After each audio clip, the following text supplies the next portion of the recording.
Te damos la bienvenida a la Iglesia Bautista Emanuel de la ciudad de Chihuahua. Oramos para que Dios hable a tu corazón y renueve tu vida. Y ya teniendo abierta nuestra Biblia, segunda a los Corintios capítulo 2, no voy a leer el pasaje primero, sino que vamos a ir leyendo el pasaje conforme vayamos nosotros aprendiendo o estudiando la misma palabra.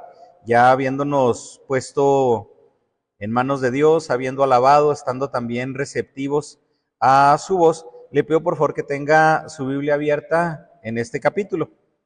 Segunda a los Corintios capítulo 2. Y como nombre de la predicación, ahorita hasta el último va a ver por qué, es una iglesia que huele a triunfo. Una iglesia que huele a triunfo. A veces se dice, ¿verdad? Mira, es que prueba esto porque sabe a triunfo, dando a entender de que si haces eso, es obviamente una forma en la que vas a poder triunfar. Pero aquí en este caso, ¿por qué? Que viene en el mismo pasaje esta comparación que vamos a hacer o esta analogía del olor a triunfo, pero también cuáles serían que nosotros podemos aprender de este consejo de Pablo a la iglesia en Corinto para nosotros también como iglesia ser una iglesia triunfadora. Este pasaje nos habla de la prudencia como parte de la vida cristiana. Sabemos y creo que todos conocemos alguna persona imprudente y espero que usted conozca a una persona imprudente aparte de mí, porque a veces decimos cosas que no necesariamente van en el momento, van en el tiempo, van en el espacio en el que nosotros las expresamos o podemos expresarlas. Y aquí Pablo habla precisamente de la prudencia como un rasgo de la vida cristiana y en el caso de él, una prudencia que aconseja a la misma congregación. Y aunque sabemos que la Biblia es infalible, ¿cuántos de nosotros también tenemos una lucha no solamente con el pecado? Tenemos luchas con nuestra forma de pensar. Muchas veces luchamos contra nuestros sentimientos, luchamos contra nuestras emociones y decimos, es que siento esto que no lo puedo evitar, no puedo evitar sentirme o con determinada persona, no puedo evitarme sentir de esta manera, con determinada relación o en ciertas cuestiones laborales, por decir, tampoco puedo evitarme sentirme así. Con nuestros razonamientos, también en ocasiones tenemos una lucha interna y son procesos que incluso no se separan del obrar de Dios en nuestras vidas. Incluso debemos entender que en medio del mensaje que predicamos, hay momentos en los cuales las personas no se encuentran receptivas a la palabra. Y ojo, no quiero decir de que porque no se encuentren receptivas no voy a dar el consejo bíblico o no voy a tomar en cuenta la palabra, porque pues cuántos de nosotros en ciertas circunstancias hemos venido a la iglesia y escuchamos un mensaje que en medio de nuestros sentimientos decimos, ay sí, ¿a poco el pastor lo ve muy fácil? No, es que claramente no lo veo fácil, pero muchas veces, por eso lo explico, que tenemos esa lucha entre nuestros sentimientos, entre nuestras emociones, entre nuestros razonamientos, y sí, la palabra de Dios nos va a confrontar con eso, pero podemos plantear una pregunta. ¿Es fácil que una persona que ha atravesado una pérdida pueda comprender fácilmente la voluntad de Dios? Una pérdida fuerte, incluso puede ser una pérdida abrupta, ya sea de un ser querido. Y muchas veces, ¿cuál sería nuestro consejo? Y yo sé que muchas veces en ese consejo queremos animar a la persona.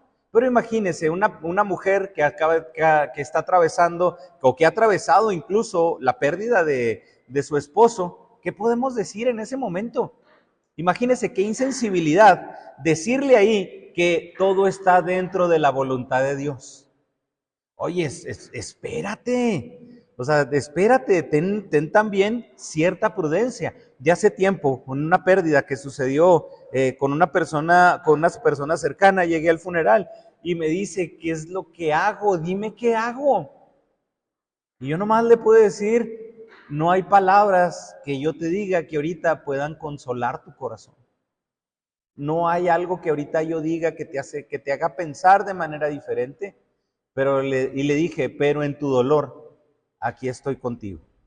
Aquí estoy acompañándote en tu dolor y estoy orando por ti. Porque realmente, hermano, yo me podía aventar la mejor predicación que puedo tener de la pérdida, pero sería insensible hablar incluso de la buena voluntad de Dios, que sabemos que es agradable y perfecta en ese tiempo de dolor. Debemos que entender que el proceso de Dios en nuestra vida incluye heridas que sanarán con el tiempo, pero también verdades que tienen que ser aceptadas y a la vez reconocidas en su momento. Porque es la herida y es la verdad. La herida, la verdad no me tiene que hacer insensible a la herida, pero también por la herida no puedo dejar de decir la verdad. Son las dos y las tenemos que tomar en cuenta. Y aquí es precisamente el punto de la predicación. Identificamos a Pablo como alguien con un carácter enérgico, con un carácter exigente en cuanto a disciplina y en cuanto al cumplimiento de la palabra. Si hay alguien riguroso en el cumplimiento de la palabra, en la verdad del evangelio, es el apóstol Pablo.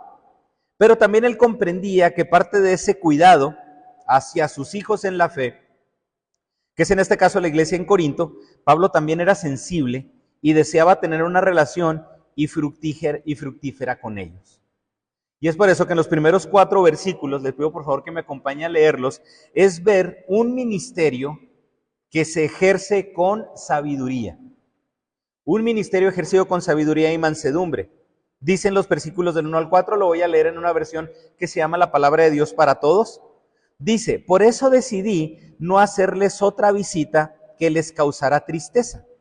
Porque si yo los hago sentir tristes, ¿quién me alegrará después? Sino también a quienes yo he hecho sentir tristes. Les escribí para que al volver a verlos no me entristecieran, sino más bien me alegraran. Confiaba en que todos ustedes compartirían mi alegría.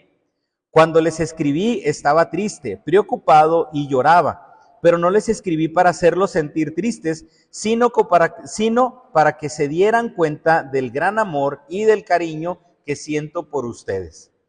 Aquí cuántas veces Pablo dijo la palabra tristeza, expresó la palabra tristeza. Había un sentir de tristeza por la iglesia. Y uno pudiera decir, oye Pablo, pero ¿cómo? Si en Dios hay gozo. Hermano, a veces la tristeza es lo más lógico que una persona puede sentir. En medio de una pérdida, lo más lógico es sentir la tristeza. Porque el hecho de ser creyentes no hace nuestros sentimientos a un lado. Incluso podemos ver nosotros en la palabra de Dios que Jesús llora. Podemos ver que también Jesús llora lágrimas de sangre, que Jesús estaba preocupado, que Jesús estaba triste. ¿Por qué? La tristeza nos hace humanos. La tristeza, incluso en este caso, nos demuestra que nuestros sentimientos, que nuestras emociones funcionan adecuadamente. Y aquí en este caso Pablo expresa el sentir hacia la misma iglesia en Corinto. Dice, si yo los hago sentir tristes, por esa razón decidí hacerles la visita después. Para que esta visita no fuera una ocasión de tristeza y que esa ocasión de tristeza en mí hacia ustedes y luego yo me iba a sentir triste porque los hice sentir tristes a ustedes y que eso fragmentara la relación y fuera algo que nos separara. Fíjese lo importante de Pablo, yo no quiero que en este momento nos separemos. Y hay que tener cuidado porque muchas veces nosotros nos podemos escudar en que dijimos la palabra de Dios. Es que le dije la palabra de Dios y se entristeció. Pues allá su corazón. Es que se separó. Es que desde que lo confronté de esa manera ya no me habla. Es que eso indicó que su corazón no estaba correcto. No, posiblemente no. Posiblemente él se alejó no porque le predicaras algo, porque le compartieras algo. Posiblemente él se alejó porque el sentimiento que él tenía tú no lo tomaste en cuenta. Él sabe lo que tiene que hacer, él conoce la palabra de Dios, él está consciente de lo que Dios quiere, pero en ese momento era un momento de escucharlo. En ese momento era un momento especial para poder confortar a la persona. Así como cuando el hermano Jorge nos explicó en Primera a los Tesalonicenses, cuando habla de acompañar, pero cuando habla también de un apapacho que la persona necesita. No es algo que va aparte. Y aquí Pablo estaba preocupado, sí, obviamente por la verdad bíblica, pero también estaba preocupado por lo que él podía provocar en la iglesia en Tesalónica si él confrontaba en ese momento. Pablo sabía que el volver a hablar del conflicto lastimaría a la iglesia, y eso también traería tristeza a él. Hay ocasiones en las que lo primero no solo es identificar si Dios quiere restaurar algo, porque también es claro, Dios quiere restaurar a la iglesia. Dios quería restaurar el conflicto en este momento, pero muchas veces lo principal no es identificar el conflicto. Muchas veces lo primero es identificar si hay algo que nosotros queremos solucionar en nuestra carne o es algo que se debe de arreglar a su manera y en medio de restauración. Muchas veces hay procesos diferentes que Dios tiene que trabajar con cada uno. En un conflicto familiar, ese puede ser el mismo problema, pero cosas diferentes que se tienen que trabajar. En un conflicto eclesiástico puede surgir un mismo conflicto, pero cosas que tiene que trabajar cada uno. Y aquí lo primero que tenemos que identificar, porque sabemos que Dios quiere restaurar, pero si queremos restaurarlo algo en la carne, si lo queremos restaurar en la carne, poniendo la palabra de por medio, o si es algo que Dios quiere restaurar por medio de un proceso. Santiago capítulo 3, versículos del 13 al 17 nos dice, voy a leer nomás los primeros y los últimos versículos. ¿Quién es sabio y entendido entre vosotros? ¿Quién es sabio y entendido? Muestre por la buena conducta con sus obras en sabia mansedumbre. A lo mejor en su tiempo tendremos la oportunidad de estudiar la carta de Santiago, pero fíjese, lo que Santiago está diciendo aquí, si alguno es sabio y entendido, muéstrelo por medio de la palabra. Aquí Santiago no está diciendo eso. Si alguno es sabio, si alguno tiene sabiduría y si alguno tiene entendimiento, lo va a demostrar primeramente por medio de la conducta. Aquí estamos viendo la sabiduría de Pablo, no solamente por la verdad bíblica que quiere compartir con la iglesia. Aquí estamos viendo que Pablo está demostrando sabiduría por la conducta que está teniendo para con la iglesia. Y posteriormente el pasaje nos habla sobre la sabiduría humana, que es una sabiduría diabólica, que es una sabiduría animal, que presenta celos y contiendas. Y Santiago nos dice, pero la sabiduría que es de lo alto es primeramente pura, después pacífica, amable, benigna, llena de misericordia y de buenos frutos, sin incertidumbre ni hipocresía.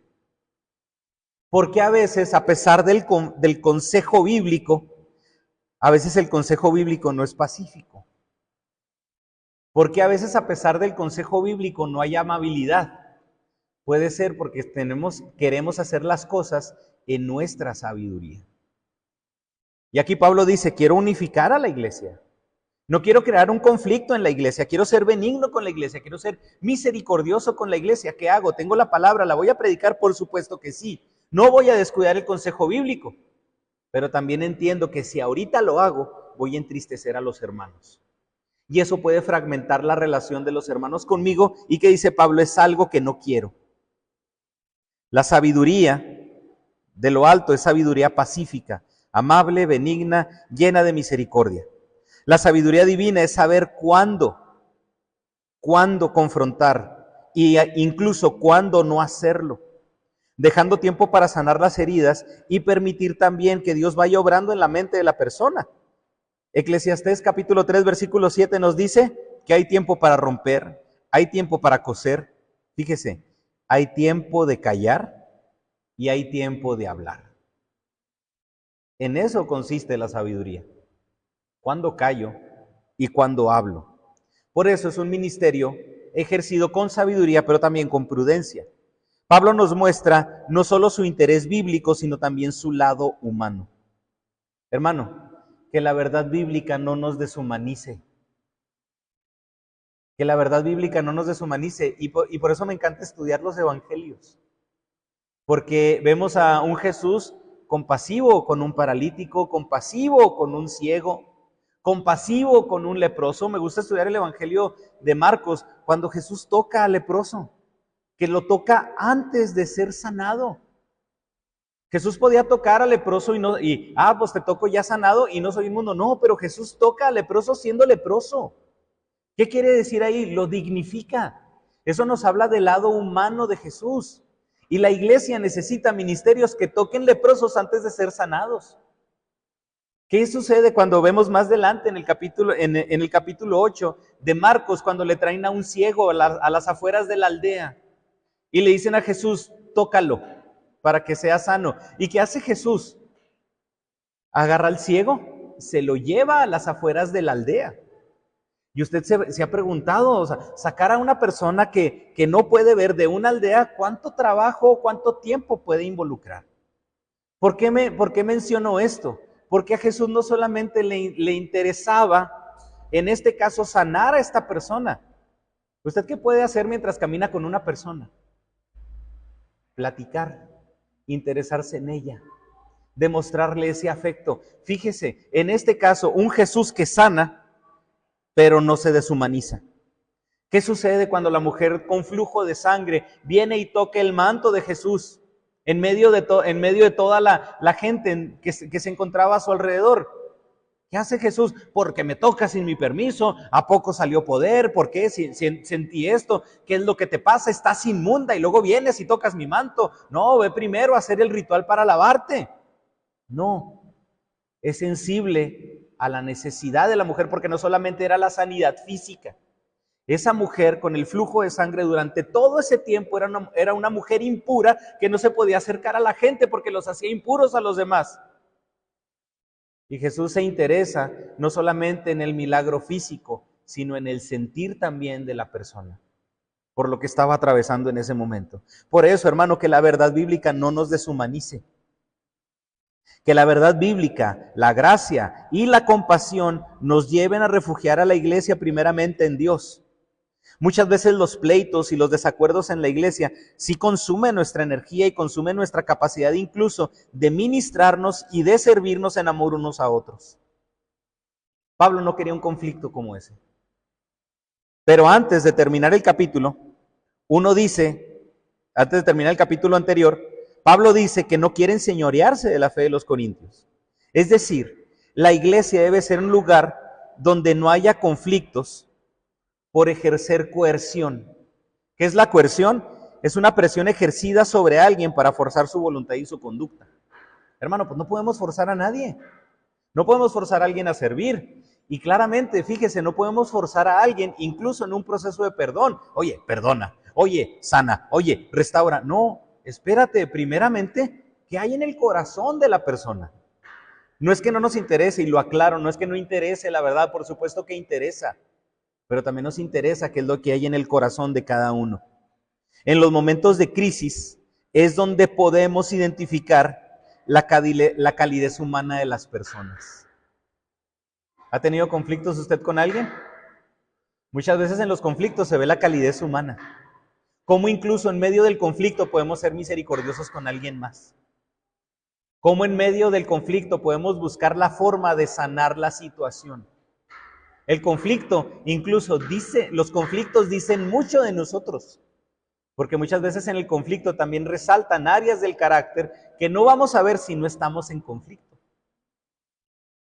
Pablo aquí estaba interesado en la iglesia, lo que implicaba poner orden en las relaciones dentro de la iglesia, pero también estaba de por medio la tristeza de Pablo. Una segunda visita a Corinto, antes de escribir esta carta, hubiera resultado en una experiencia dolorosa y posiblemente un distanciamiento entre Pablo y la iglesia. Antes de visitarlos de forma inoportuna, Pablo les envía la carta con la angustia de su corazón y con lágrimas y con mucho amor. Hermano, ejercer el ministerio implica conocer el quebranto. Ejercer el ministerio y conocer a las demás personas, las relaciones que tenemos, implica también conocer el dolor de las personas con las que trabajamos y que incluso están sufriendo la consecuencia del pecado. En este caso, ¿qué estaba sucediendo en la iglesia en Corinto? Estaba sufriendo las consecuencias del pecado de otra persona. ¿Y qué hace Pablo? Vamos a esperar. No quiero ahorita entristecerlos más, no quiero fragmentar esa relación, porque Pablo conocía la angustia de la iglesia. Pablo conocía el quebranto y Pablo conocía el dolor.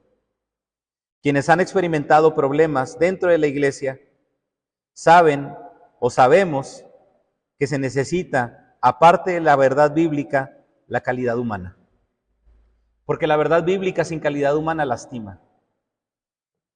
La verdad bíblica sin esa calidez, sin esa misericordia, sin esa compasión, hermano, nos va a alejar, nos va a lastimar. Creo que no por nada, muchas veces los bautistas creo que batallamos con esa cuestión de la frialdad, porque nos jactamos de nuestra verdad bíblica, pero cuando preguntamos, oye, ¿y tu calidad humana qué onda? ¿Y tu disciplina qué onda? ¿Disciplinaste al hermano? Sí, pero ¿fuiste cálido? No, es que no se lo merece, porque está en pecado. ¿Y tú? Que la calidad humana, hermano, sea algo que se viva junto con la verdad bíblica. Aquí se necesita esa calidad, porque más adelante en el versículo 11 Pablo lo va a advertir. Se necesita esa calidad humana para que Satanás no se aproveche de esas discordias. Y dice Pablo, porque nosotros ignoramos sus maquinaciones. ¿Le ha tocado, hermano, que Satanás muchas veces obra en el rencor de alguien más? Claro que sí, porque así como Dios nos lleva aquí a comprender las emociones, muchas veces Satanás las utiliza en nuestra contra. Y va a utilizar esas emociones, va a utilizar ese enojo para muchas veces fragmentar las relaciones dentro de la iglesia. Incluso aunque haya verdades bíblicas de por medio. En la siguiente porción, los versículos del 5 al 8, vemos que la iglesia perdona, restaura y una iglesia reafirma el amor al ofensor. ¿Cómo ser una iglesia con ese olor fragante delante de Dios? Una iglesia que ejerce un ministerio con sabiduría, pero también una iglesia que perdone, restaure y reafirme el amor para con el ofensor. Los que son papás aquí, o pues a ustedes les ha tocado escuchar personas que cuando el niño hace algo malo, hay personas que le dicen al niño, váyase, ya no lo quiero. No, sí lo quiere.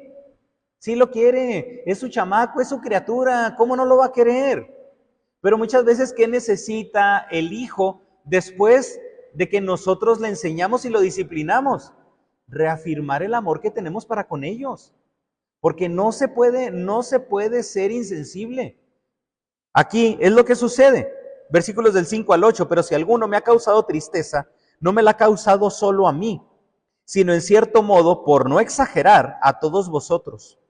Le basta a tal persona esta reprensión hecha por muchos.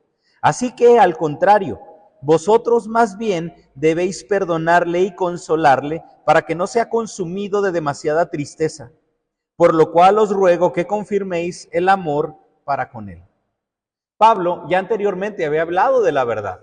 Pablo anteriormente ya había expuesto la verdad, ya había expuesto lo que bíblicamente se tiene que hacer. Pero también, hermano, bíblicamente también se tiene que amar. Bíblicamente también se tiene que reafirmar el amor. Bíblicamente también se tiene que perdonar. Y aquí lo que está haciendo Pablo es hablar acerca del ofensor. Se cree que el ofensor del cual Pablo aquí está hablando es la misma persona que habla en Corintios, primero los Corintios, capítulo 5, donde se refiere a un miembro que tuvo relaciones sexuales con la mujer de su padre. No su mamá, posiblemente su madrastra, porque utiliza esta frase, la mujer de su padre. Una situación en la cual obviamente, hermano, no se debe de ser indiferente.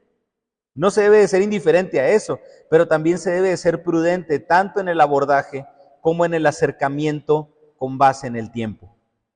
Por lo que vemos en esta porción, se habla de una persona que fue disciplinada severamente por la iglesia. ¿Y qué dice Pablo? Ha causado tristeza. Esta persona ha causado tristeza. A mí, dice. Y en cierto modo, y Pablo dice, por no exagerar, porque como conocía a la iglesia, también a ustedes les ha causado tristeza. Esta situación me ha causado tristeza a mí, pero también yo sé que esta situación le ha causado tristeza a la iglesia. ¿Qué hay que hacer? En medida de lo posible, restituir. ¿Se habían fragmentado relaciones en la iglesia? Por supuesto que sí, pero en medida de lo posible, restituir. Implica que el ofensor era una persona estimada por la misma congregación. Porque en el versículo 6 nos habla acerca de esa reprensión hecha por muchos. En algunas traducciones ponen en esta parte de la mayoría. Es una reprensión que ha sido hecha, incluso llevada por la mayoría, lo que nos da a entender que muchos de la iglesia estuvieron de acuerdo con Pablo y que al arrepentirse también la iglesia debe restaurarlo. Primeramente, lo que hace Pablo enfatiza un perdón personal. Pablo está diciendo eso: yo me entristecí, pero también hay perdón de mi parte. ¿A qué tiene que llevar esto? Yo sé que ustedes están tristes, pero también todos tenemos que llevar al perdón. Enfatiza un perdón, pero también enfatiza que la disciplina tiene el propósito de llevar a la persona a una restauración de la relación con Dios, pero también de un estilo de vida moral adecuado. La disciplina, el objetivo de la disciplina es que la persona restaure esa relación con Dios. Pero ¿cuál es el detalle? Lo que nosotros entendemos por palabra disciplina. ¿Qué es la palabra disciplina? Llevar a una persona precisamente a ser disciplinado. El punto es de que en nuestro contexto, disciplina la entendemos como castigo, varazo. Te voy a castigar. Y le ponemos las orejas de burro y lo sentamos en la esquina y nadie le hable porque está disciplinado. Y entonces el amor, ¿cómo se reafirma? ¿No será acaso muchas veces una disciplina ejercida bíblicamente pero con sabiduría humana? Que provoca muchas veces más el alejamiento del indisciplinado. ¿Por qué hay que disciplinarlo? Pues porque está indisciplinado. Y ahorita su primer relación o la relación más importante no es la relación con Dios, y lo primero que tenemos que hacer es restaurar la relación con Dios. Hablando y tomando en cuenta de que la persona está arrepentida. ¿Qué sucedió con el hijo pródigo? ¿Qué sucedió? El hijo vuelve, el padre libra al hijo del castigo ocasionado por la rebeldía, porque el hijo, según la ley, debería de morir apedreado. Pero al ver el arrepentimiento del hijo y que el hijo viene, el padre va y le abraza para librarlo de esa tradición. Pero ¿qué sucede después de la fiesta? Hay dos personas tristes en ese pasaje: el hijo mayor y el becerro gordo, porque fue el que se tostaron. El hijo molesto, porque el padre había ejercido misericordia. Yo lo he mencionado una vez que prediqué este pasaje: un hijo mayor disfrazado de bautista. Se cumplió la ley, pero ¿a qué costo? Muchas veces hay que cuestionarnos esto. Pablo, que dice: no quiero que sea consumido de tristeza. Claramente, hermano, un creyente nunca estará satisfecho al ser separado de la comunidad de fe. Un creyente no puede estar satisfecho separado de la comunidad de fe. Siempre nos hará falta el apoyo y el compañerismo de la iglesia. Siempre. Por lo tanto, en este caso, ¿qué está diciendo Pablo? No puede estar separado de la comunidad de fe. Sí, pecó, sí, la regó gacho, sí es cierto, fue inmoral, sí. ¿Es creyente? También. Por lo tanto, no puede estar separado de la comunidad de fe. Y por eso Pablo dice: reafirmen el amor para con él. Siempre nos hará falta el apoyo y el compañerismo de la iglesia para no ser consumido por demasiada tristeza. ¿Qué nos está diciendo Pablo? Que el ser consumido por tristeza, ese es el resultado no deseado. Ese es el resultado no deseado. ¿Es bueno sentir tristeza? Pablo aquí la sintió, sí. Pero una persona que ha sido restaurada por Dios no puede estar en una tristeza constante. Y ahí está el amor de la iglesia para volver a reafirmar a esta persona en Cristo. Eventualmente, ¿qué hace la tristeza? Yo que en mi práctica profesional lidio con personas con tristeza. ¿Qué hace la tristeza, hermano? Destruye la personalidad del individuo. Hay personas que han atravesado por una depresión, y muchas personas, si no es que todas las personas que han atravesado por depresión, dicen: yo no era así. Yo no era así. ¿Qué hace una tristeza? Destruye la personalidad del individuo. ¿Qué es lo que quería Pablo? No quiero que él sea destruido. No quiero que su tristeza afecte el cómo se puede ver él hacia sí mismo, pero tampoco queremos que la tristeza afecte cómo esta persona puede ver a Dios. ¿Y qué hace la tristeza? Nos hace vulnerables a los ataques del diablo. Las emociones, hermano, muchas veces nos hacen una mala jugada, porque nos llevan a actuar de una manera que no va a ser objetiva, que no va a ser clara. Y aquí lo que Pablo quiere es reafirmen el amor. No se los pedí en ese tiempo porque sabía que no lo íbamos a entender. Era el coraje que había, era la situación que estaba en ese momento imprudente, prestándose para que el consejo en ese momento, aunque sea bíblico, sea un consejo imprudente. Y Pablo aquí los lleva a perdonar, a restaurar, pero también a reafirmar el amor al ofensor. Aquí estamos yendo todavía mucho más, Estamos yendo mucho más allá, porque nosotros podemos decir, ¿perdonamos? Sí, ya perdonamos. ¿Dios ha restaurado? Podemos decir, sí, Dios ha restaurado.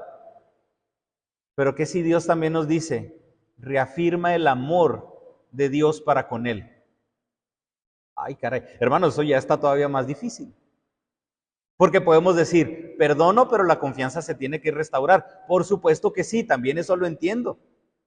Pero aquí, perdona, restaura y reafirmen el amor para con él por una sencilla razón.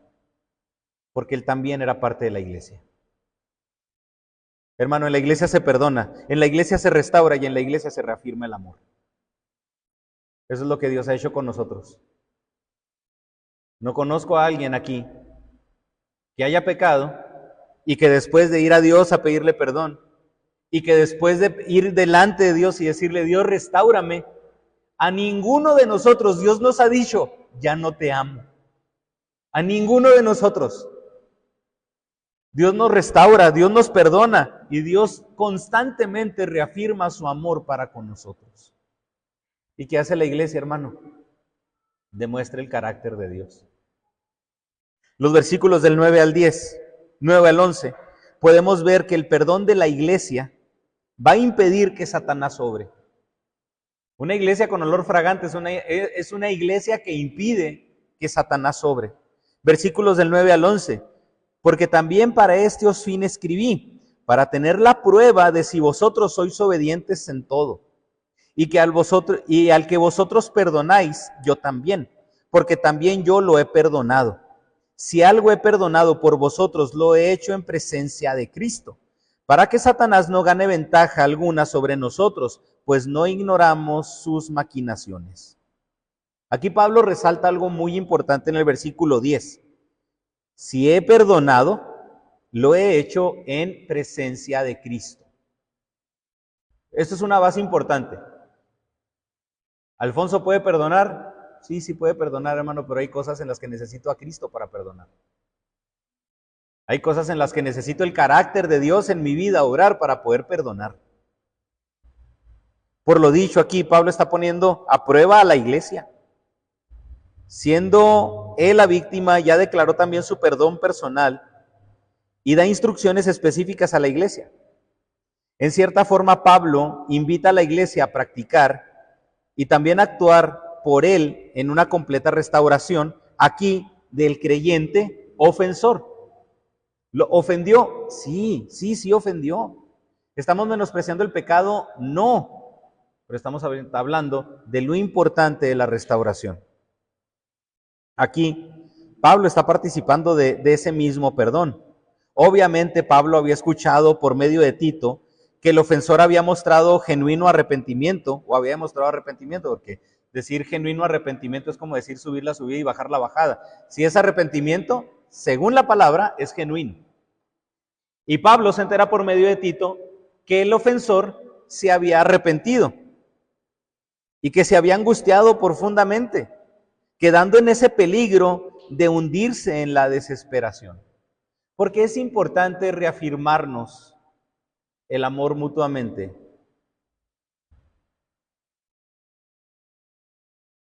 Porque muchas veces los que más nos lastimamos somos nosotros.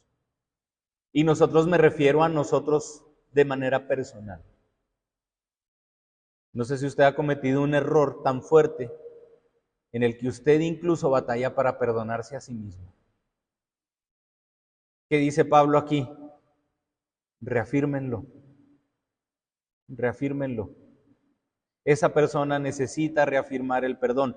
Una forma para no lastimarnos nosotros es precisamente cuando nos reafirmamos el amor, en amor. Cuando nuestros hijos o cuando alguien puede cometer un error, esa persona se lastima. Y esa persona muchas veces, ya sea independientemente por cuestiones de temperamento, por cuestiones de cómo ha sido criado, o no sé, por muchísimas cosas. A veces nosotros mismos sacamos el látigo y nos estamos lastimando nosotros mismos. ¿Qué necesita esa persona? Experimentar el amor de alguien más. Pablo estaba diciendo aquí, para que él ya no se lastime, ustedes reafírmenle el amor. Ustedes perdónenlo, está arrepentido, sí, y no es justo que él se siga lastimando. ¿Por qué lastimarnos, hermano, por algo que Dios ya perdonó? ¿Por qué lastimarnos por algo que Dios ya ha estado restaurando? ¿Qué falta? Pablo, perdónenlo, reafírmenlo el amor. Él está siendo consumido por mucha tristeza por él mismo. Vayan con él y perdónenlo. ¿Por qué? Para que Satanás no gane terreno. Pablo hace consciente a la iglesia. Claramente Pablo no quiere estorbar en la unidad de la iglesia. Pero el pastor aquí, o líder cristiano, podemos decir, hay una gran responsabilidad por la unidad y el buen funcionamiento de la iglesia. La iglesia, si la iglesia se interesa en todos por igual, debemos de fomentar la unidad en todos. Dígame si hay alguien por el que Cristo murió menos que por otro. Dígame si hay alguien por el que Cristo dio menos que por otro. Hermano, todos somos parte de ese cuerpo de Cristo. Somos miembros cada uno en particular. Somos personas a las que Cristo ya no reafirmó su amor. Y si vemos que el hermano está arrepentido, que el hermano ha demostrado arrepentimiento, hermano, vayamos y reafirmemos la unidad en la iglesia. ¿Qué va a pasar? ¿Qué pasa por lo contrario? El objetivo de Pablo es la sanidad de la iglesia en su totalidad. Y lo que Pablo tiene en mente ahora es, no quiero que Satanás agarre ventaja. No quiero que el chamuco agarre ventaja. ¿Qué hizo Satanás cuando vino a tentar a Jesús en el desierto? Primeramente se fue por una necesidad. ¿Tiene necesidad de alimento? Sí, pues por ahí lo voy a agarrar. Hermano, ¿cuántas veces nuestras emociones, cuántas veces nuestra mente es el parque de diversiones de Satanás? Un corazón con resentimiento, un corazón lastimado. ¿Por qué tiene Dios que restaurar? ¿Por qué tiene que restaurar Cristo? Porque muchas veces un corazón lastimado es la feria del diablo. Ahí se presta para que muchas veces se dé vuelo. ¿Y nosotros qué hacemos? A veces le entregamos el resentimiento a Dios. No, nos lo entregamos a nosotros mismos, hermano. Ya con eso tenemos. ¿Y qué nos dice Santiago? Que muchas veces nosotros pecamos por la concupiscencia que hay en nuestro corazón. Un corazón que no quiere perdonar, un corazón con coraje, un corazón con odio, un corazón con resentimiento, con celos, con contiendas, con amargura. ¿Qué va a hacer? Va a querer dar rienda suelta a su concupiscencia. Y ahí es donde Satanás va a orar. Va a ver nuestros sentimientos como jueguitos de feria. Porque si él y la iglesia negaran el perdón al ofensor, ahora Satanás puede tener dominio sobre el hermano. Pero también muchas veces Satanás puede tener dominio sobre una iglesia que no perdona. También de la iglesia, si la iglesia sigue alimentando la ofensa y el resentimiento, más el resentimiento que el mismo perdón. Y es claro, hermano, no menospreciamos la ofensa, pero también es perjudicial la presencia del resentimiento en un corazón indispuesto a perdonar. Aquí Satanás lo que hace, o ahí Satanás lo que hace, es despojar el gozo, despojar la paz, despojarse de amor, despojarnos de amor como vínculo perfecto, porque esa es la característica de la iglesia. ¿Cuál es el fruto del Espíritu? Amor, gozo, paz, paciencia, benignidad, bondad, fe, mansedumbre, templanza. Pero si nos vamos antes de que Pablo hable del fruto del Espíritu, en la carta a los Gálatas, Pablo primero habla de la obra de la carne. Y en este caso de la iglesia, sí, nos habla de inmoralidad sexual, pero también nos habla de celos, de iras, de contiendas, de disensiones, de hechicerías. ¿Y qué produce nuestra carne, hermano? Todo eso. ¿Qué produce el fruto del Espíritu? Sabiduría que viene de Dios para unificar. Pablo sabe que Satanás se va a aprovechar del dolor del hombre. Hermano, no dejemos que Satanás se aproveche de nuestro dolor. No le pongamos el sub y baja, no le pongamos el resbaladero para que Satanás no se aproveche de nuestro dolor. Promover la desunión dentro de la congregación es una de las maneras en las que Satanás obstruye los propósitos de Cristo. La desunión, dígame, si hay un conflicto que no se puede resolver, hermano, claro que lo hay. Claro que lo hay.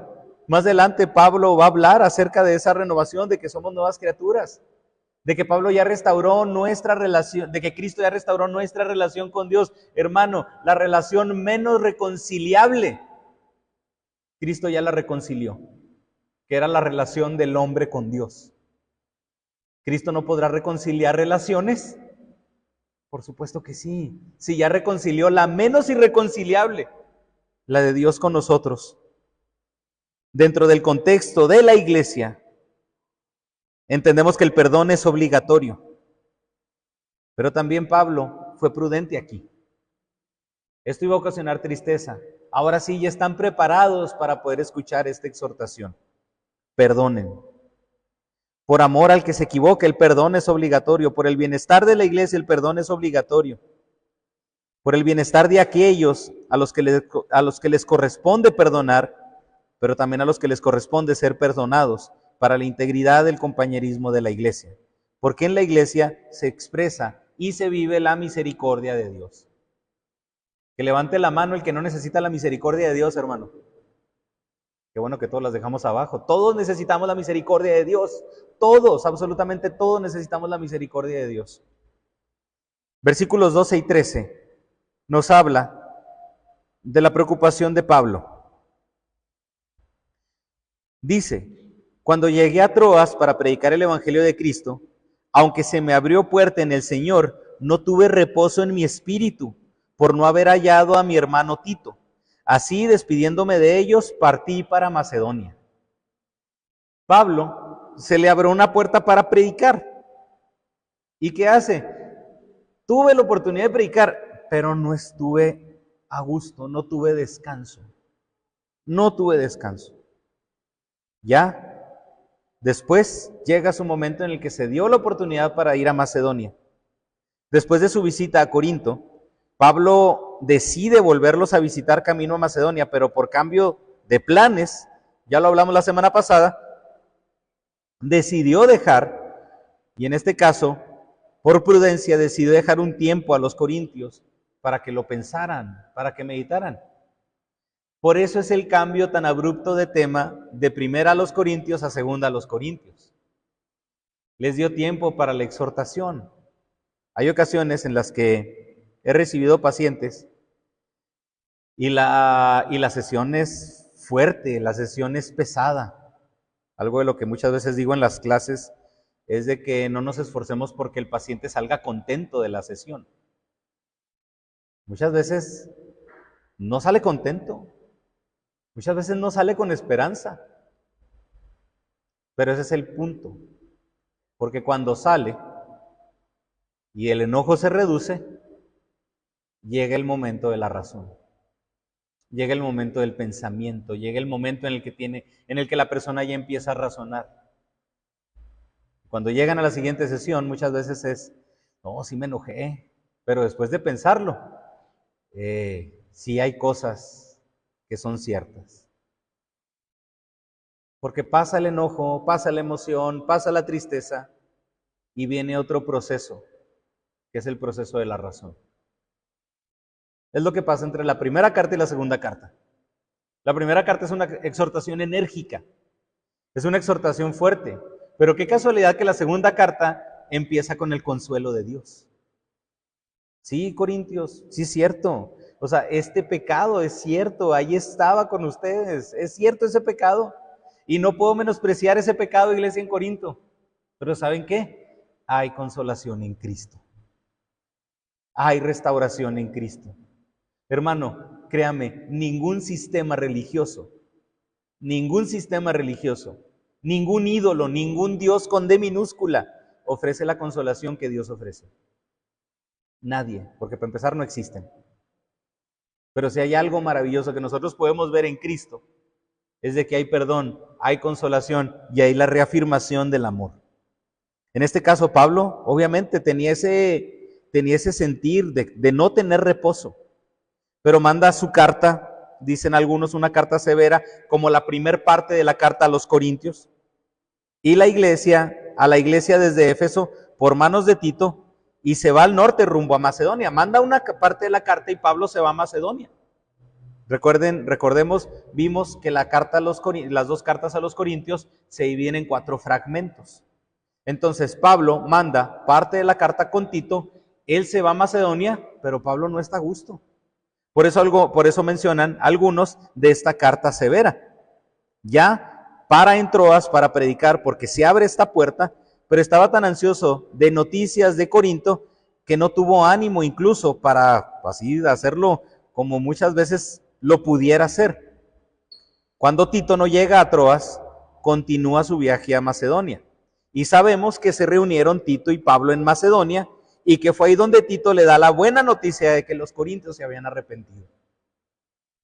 Híjole, hermano, imagínese, después de tanta angustia, sentir ese alivio que llega Tito y le dice a Pablo, oye Pablo, bueno, ya Pablo le dice, oye, ¿qué onda? ¿Qué pasó? Luego, me imagino.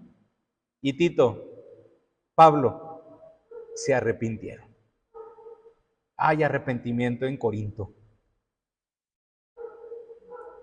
Creo que nos debe de dar gozo en vez de incertidumbre cuando escuchamos que una persona se arrepiente. Pero a veces nuestro corazón está tan dolido que cuando escuchamos que alguien se arrepiente, ¿qué decimos? Pues a lo mejor fue nomás por ahorita. ¿Eso de qué nos habla, hermano? De que el corazón de nosotros también necesita sanar. Tanto el corazón del ofensor como del que recibió la ofensa es un corazón que necesita sanar. Aquí ya se sabe que aceptaron nuevamente también incluso hasta el liderazgo de Pablo, pero en estos versículos se observa la humanidad y la sensibilidad de Pablo hacia la iglesia. Un cristiano puede involucrarse, hermano, emocionalmente dentro de su iglesia. Un creyente debe de amar a su iglesia. Un creyente debe de regocijarse junto con su iglesia. Aquí como vemos que se experimenta pena, que hay un derramamiento de lágrimas, que hay una manifestación de ansiedad, hay un regocijo cuando hay arrepentimiento. Y por último, versículos del 14 al 17, que es precisamente la idea del título de la predicación. La iglesia huele a triunfo. ¿Cómo la iglesia puede oler a triunfo? Porque hasta ahorita hay un factor principal, fundamental, que aunque no lo hemos mencionado, está implícito y Pablo lo menciona en el versículo 17. Versículos 14 al 17 dice, mas a Dios gracias, el cual nos lleva siempre en triunfo en Cristo Jesús y por medio de nosotros manifiesta en todo lugar el olor de su conocimiento. Porque para Dios somos grato olor de Cristo en los que se salvan y en los que se pierden. A estos ciertamente olor de muerte para muerte, y a aquellos olor de vida para vida, y para estas cosas, ¿quién es suficiente? Pues no somos como muchos que medran falsificando la palabra de Dios, sino que con sinceridad, como de parte de Dios y delante de Dios hablamos en Cristo. Aquí ya nos habla de una verdad fundamental. Aquí está la palabra de Dios. ¿Por qué fue todo este consejo, hermanos, en Corinto?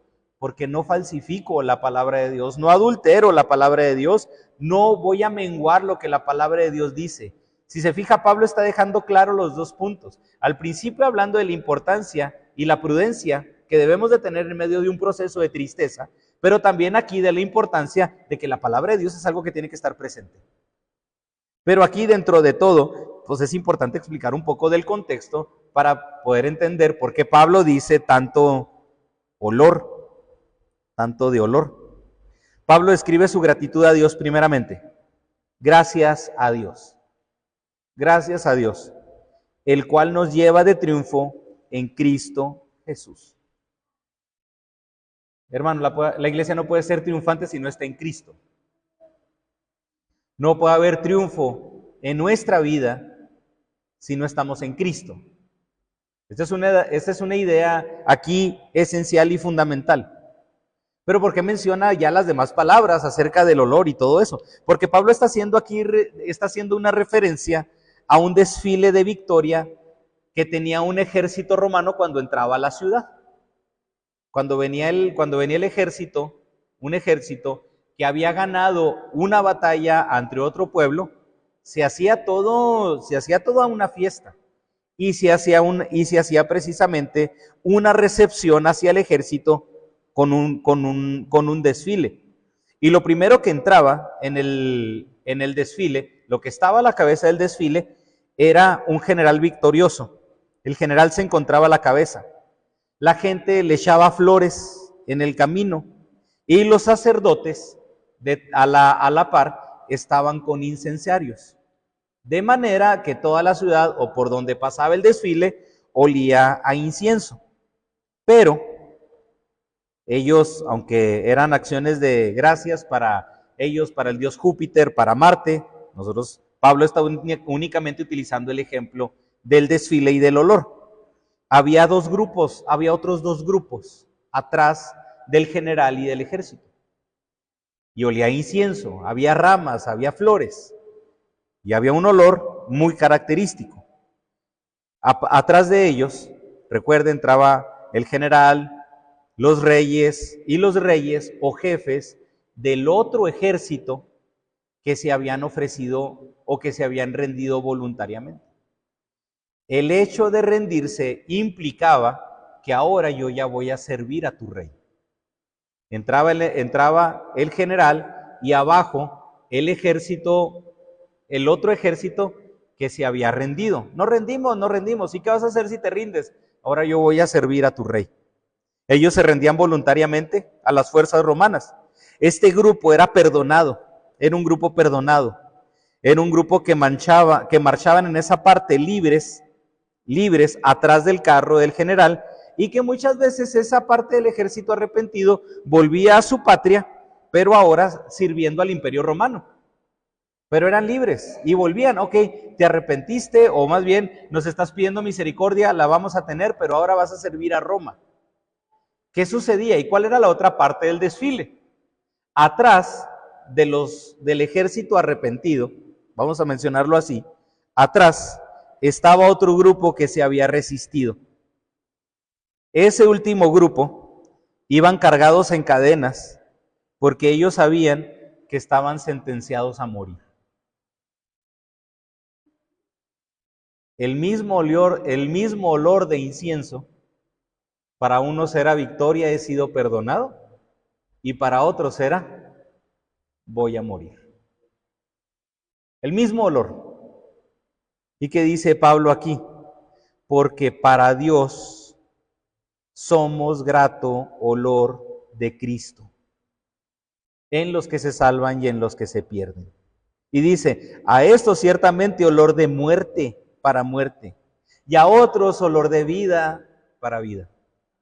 Es el mismo olor, pero para uno significa esperanza, pero para otros significa muerte. Hermano, ¿qué significa para nosotros el hecho de ser confrontados con la palabra de Dios? Debe ser un olor de vida. Es el mismo mensaje, pero para unos trae olor de vida y para otros trae olor de muerte. Aquí Pablo agradece y dice, hay un olor grato. Hermanos, en Corinto hay un olor grato porque hay arrepentimiento. Este olor a incienso es un olor grato, es un olor que no podemos menospreciar.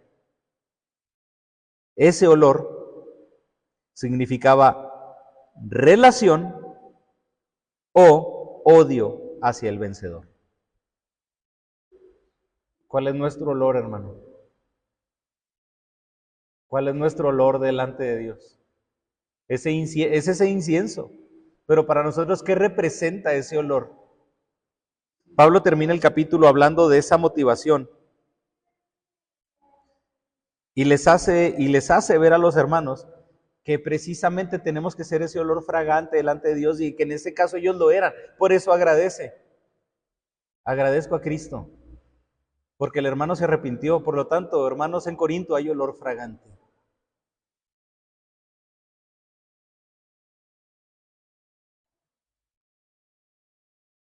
Qué bendición sería.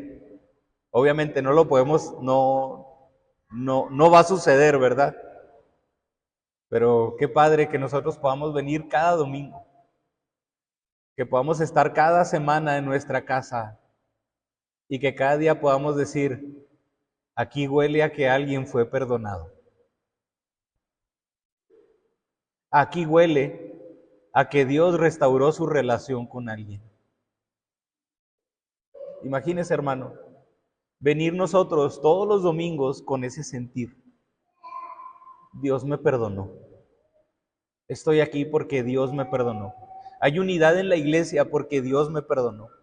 Hay unidad en la iglesia porque todos comprendemos ese arrepentimiento y entre todos vemos que Dios nos está restaurando y entre todos Dios está reafirmando nuestro amor. Puedo decir, hermano, que donde hay creyentes hay un olor fragante. Donde hay creyentes hay un olor para vida. Y Pablo, ya por último, después de mencionar esta idea, Pablo habla de su motivación. ¿Cuál fue la motivación de Pablo? Porque aquí es sano también que Pablo lo diga. Qué bueno que perdonaron y mi interés era este. Y dice Pablo en el versículo 17, pues no somos como muchos que medran falsificando la palabra de Dios, sino que con sinceridad, como de parte de Dios y delante de Dios, hablamos de Cristo.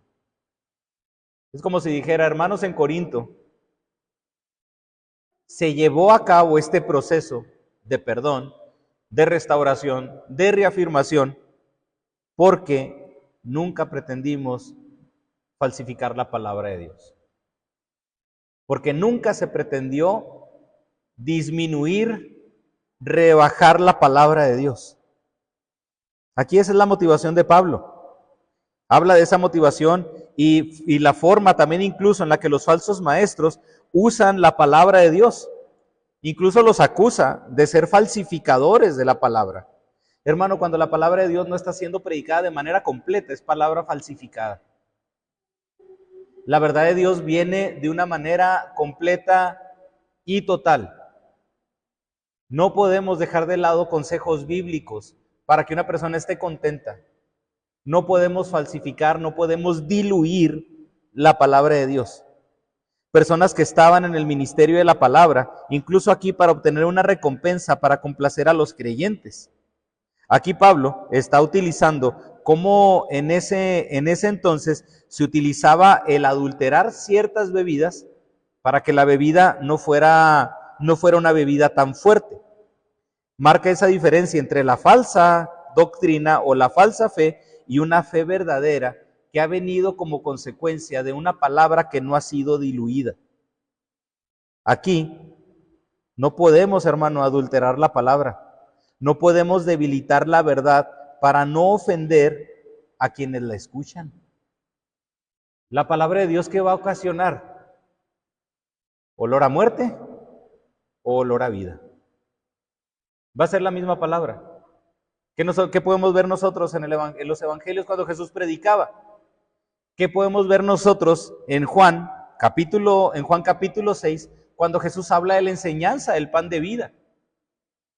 El versículo más triste de la Biblia, el versículo de la bestia, Juan 6:66, que a partir de ese momento muchos de sus discípulos se apartaron de él. ¿Qué dijeron? Es que tus palabras son muy duras. Y se apartaron de él. ¿Qué pasó con los otros que se quedaron? Incluso hasta Jesús les dice, ¿se quieren ir también vosotros? Y ellos se quedan, no, Señor. Y es donde vemos la reafirmación de Pedro. Solamente tú tienes palabras de vida eterna. El mismo olor a incienso, pero a unos para muerte y a otros para vida.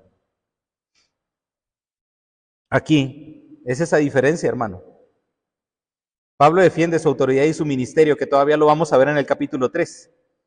Pero la intención de Pablo no es defenderse en sí, sino dejar claro ahora lo que implica el ministerio apostólico. Y marca una diferencia entre la falsa y la verdadera fe cristiana.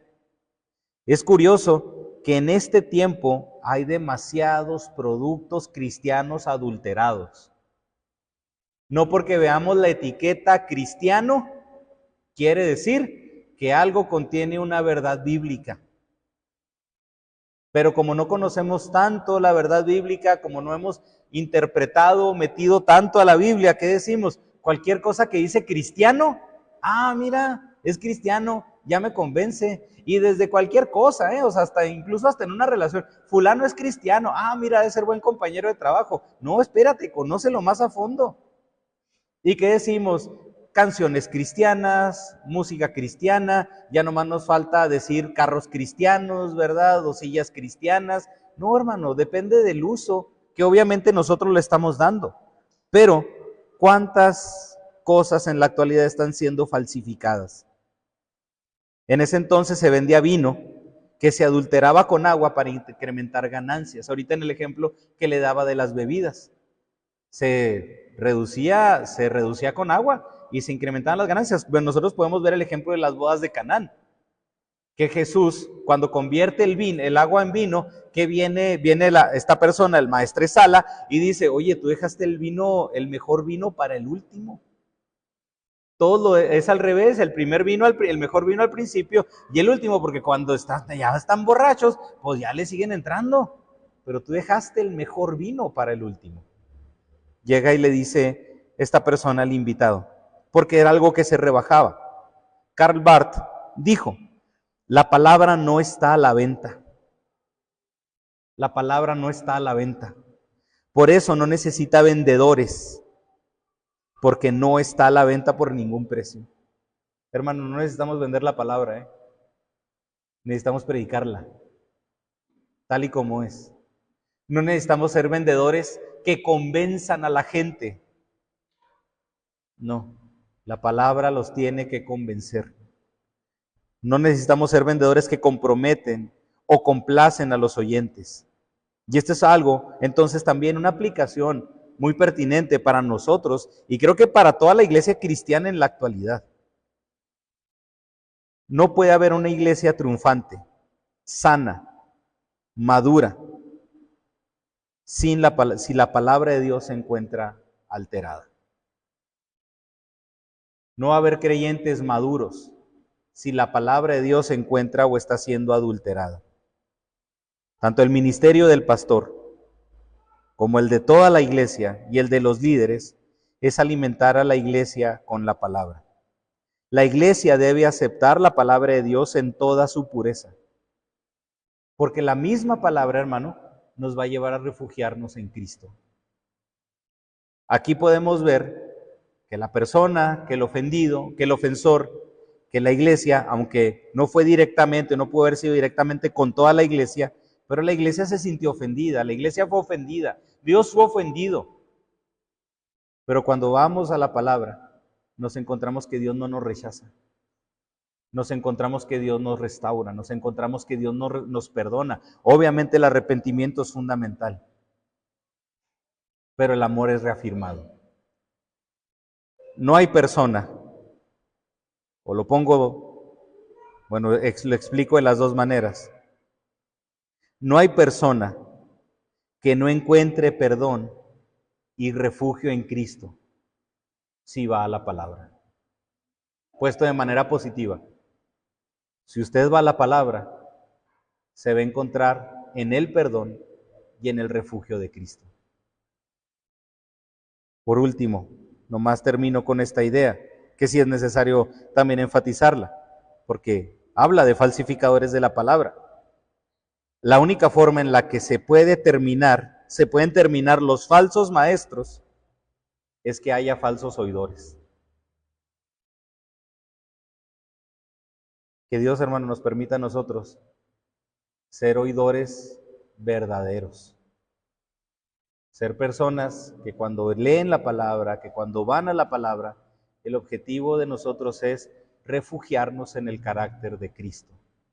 La palabra nos lleva a Cristo. Y como en el ejemplo de esta iglesia, la palabra llevó a la iglesia al perdón. Llevó a la iglesia a la restauración, pero también llevó a la misma iglesia a restituir el amor entre ellos mismos y a demostrarse el amor de Cristo. Padre, gracias, Señor, por tu palabra. Gracias, Señor, porque ¿quién de nosotros no ha sido un ofensor? Incluso si vamos al Salmo 23, donde dice: aderezas mesas delante de mí en presencia de mis angustiadores. ¿Quién de nosotros, Señor, no ha sido el angustiador de alguien más? Primeramente, Señor, creo que, o antes de cualquier cosa, nos tenemos que poner como los ofensores. Porque si en mi religiosidad o en mi afán de perfección me pongo del lado ofendido, me voy a convertir en el hermano religioso del hijo pródigo. Cuando soy ese ofensor, Padre. Gracias, Señor, porque primeramente tú lo perdonaste y porque hubo esa restauración, pero también, Señor, porque hubo ese arrepentimiento en él. Llévanos, Padre Santo, al arrepentimiento. Condúcenos, Padre, al arrepentimiento en medio de nuestro mucho pecado. Condúcenos al arrepentimiento, Señor. Pero también, Señor, condúcenos a que como iglesia seamos una iglesia que reafirma el amor tuyo. Una iglesia que reafirma tu carácter, que no menosprecia el pecado, obviamente no lo diluye, pero sabe la importancia de llevar al pecador a ti, Señor. Gracias, Señor, porque en ti podemos encontrar ese refugio, porque en ti podemos, Señor, encontrar ese oportuno socorro en medio de nuestra situación, Señor. Gracias por eso, Padre Santo, porque esto lo único que hace es resaltar más tu amor y misericordia para con nosotros. Gracias, Señor, porque eres un Dios de verdad, pero eres un Dios también que perdona. Y te pido, Señor, que nos sigas enseñando, nos sigas hablando por medio de tu palabra, para que esta sea una iglesia con olor a vida. Que esta sea una iglesia, Padre, con olor a triunfo. Con ese olor, Señor, de aceptar tu palabra y de arrepentirnos, Señor, para que aquí podamos oler, saber, reconocer, Señor, ese perdón en nuestras vidas. Gracias, Padre Santo, por tu palabra. Gracias, Padre, porque tu palabra nos lleva a refugiarnos en tu carácter y porque eres un Dios de verdad, porque eres un Dios inmutable, pero también eres un Dios que perdona y que tiene misericordia de nosotros. Gracias, Padre Santo. En el nombre de tu Hijo Cristo Jesús oramos, Señor. Amén.